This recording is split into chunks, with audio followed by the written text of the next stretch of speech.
Hello everyone, welcome to Carnivorous Plants Hub. Today I'm excited to show you my Laueana Emarginata ping. This is an amazing carnivorous plant. Pings, or Mexican butterworts, are great at catching small insects like gnats and fruit flies.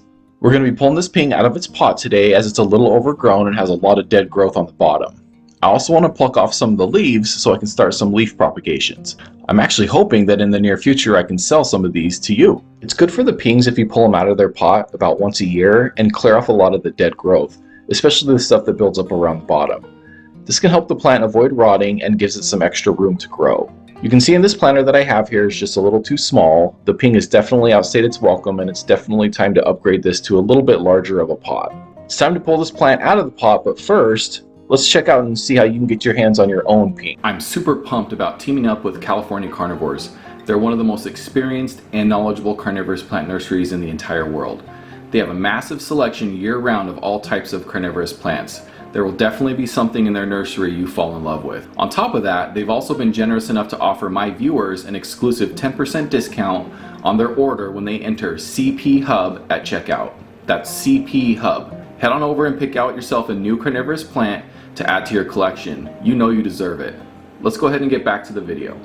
Thanks so much for listening to that. I really appreciate it. Now it's time to go ahead and get this ping out of its old planter here. You want to just squeeze the sides a little bit to loosen up the soil. Pings actually have a really shallow root system, so it should pop out of the planter really easy.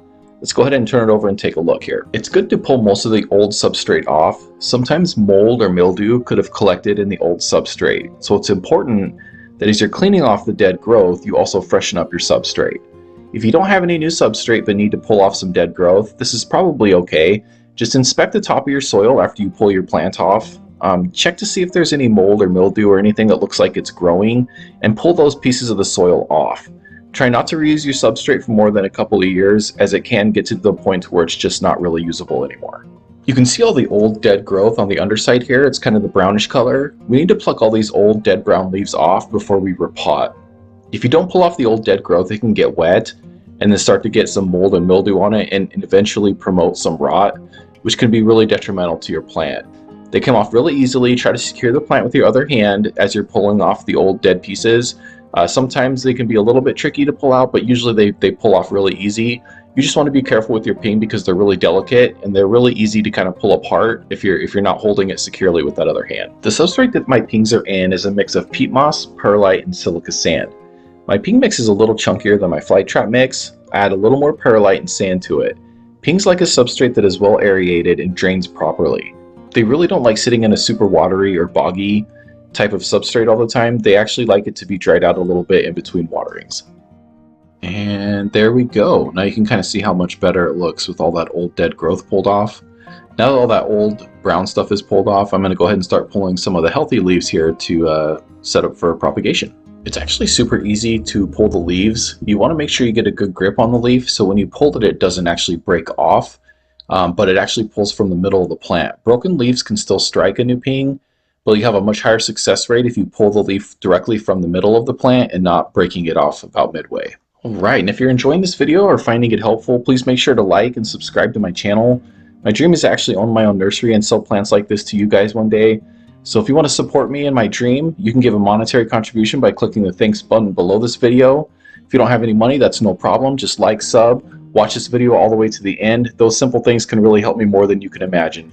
So thanks so much for being here and watching this video. Let's go ahead and get back to the ping. I want the aesthetics of the ping to really hold up, so you want to make sure that you're only pulling leaves from the underside that are kind of hard to see from the top. They're the next set of leaves that are actually going to turn brown and die, and I'd rather propagate the new pings from these leaves than just let them sit there and die. I'm going to pull as many as I can without making the top of the plant look bad. I want it to kind of keep that full look. You also want to make sure that you don't pull too many leaves, as it can harm the plant long term. Here's the new planter. It's just slightly larger to give the ping a little bit more room to grow. This ping will likely be able to stay in this pot long term, and I don't expect it to grow a whole lot more. It's not done growing, but it's not going to get significantly bigger. It may replicate itself and need to be separated and repotted, but the main plant should be able to stay in this planter about this size. You just want to make kind of a small dent in the soil so that the roots can rest down in the substrate a bit. Like I said before, the root system really isn't that big. Push the ping down just a bit, but be very gentle. It's really easy to damage the top of the ping if you push down too hard. The leaves are extremely delicate. I do like to top water just a little bit after repotting, just to get some of the substrate off the leaves. I use a mister and then give them a good drink from the top. It's okay to get the leaves wet, it really doesn't hurt the plant, as long as you're not doing it all the time. The top watering helps the soil settle and ensures that the roots are in contact with the substrate. I don't normally top water these, just maybe once a month or so. It can help flush the plant and get some of the dissolved solids off of the top. Most of the time I'm keeping these in a tray of water and allowing them to dry a little bit in between watering. Alright, now that I've given it a good drink, it's time to move on over to my leaf pullings and get them in the tray for propagation. I simply line a tray I got from the dollar store with paper towels. I spray the paper towels down so that they're moist. I then lay all the pullings down in the pan. This pan came with a clear plastic lid. This is important so you can keep a good high humidity while these are growing in their first 60 days or so.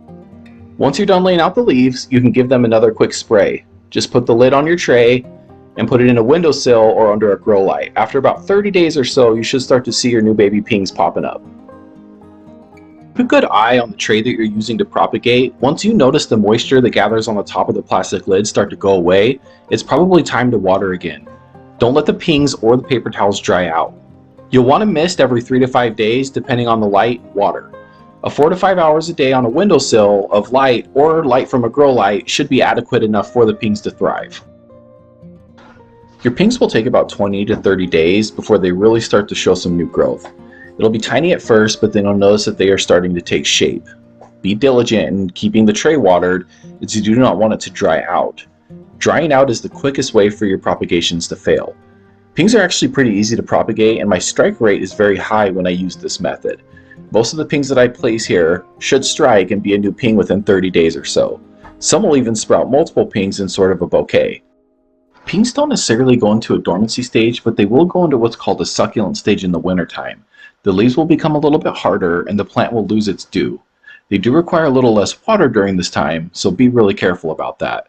They are a plant that does a really good job of catching gnats and fruit flies during its peak growing season. It's one of the best things about them. The more gnats that they catch, actually, the healthier that they are. Make sure to subscribe so you can see any updates that I have coming up on these new propagations. In my opinion, pings are a great starter carnivorous plant. Make sure to check the description to see if I have any pings ready to sell right now. I'd love for you to have one of my beautiful propagations. Pings are very forgiving, especially if you have the right one. They don't require a dormancy and can be grown in a windowsill. They require less light than most carnivorous plants, although if given more light, they will put on a colorful show. So it is something to keep in mind. Check out the video on the screen to see a complete care guide for pings. Learn everything you need to know to keep your ping healthy. Thank you for watching this video, and I really hope to catch you in my next. Bye.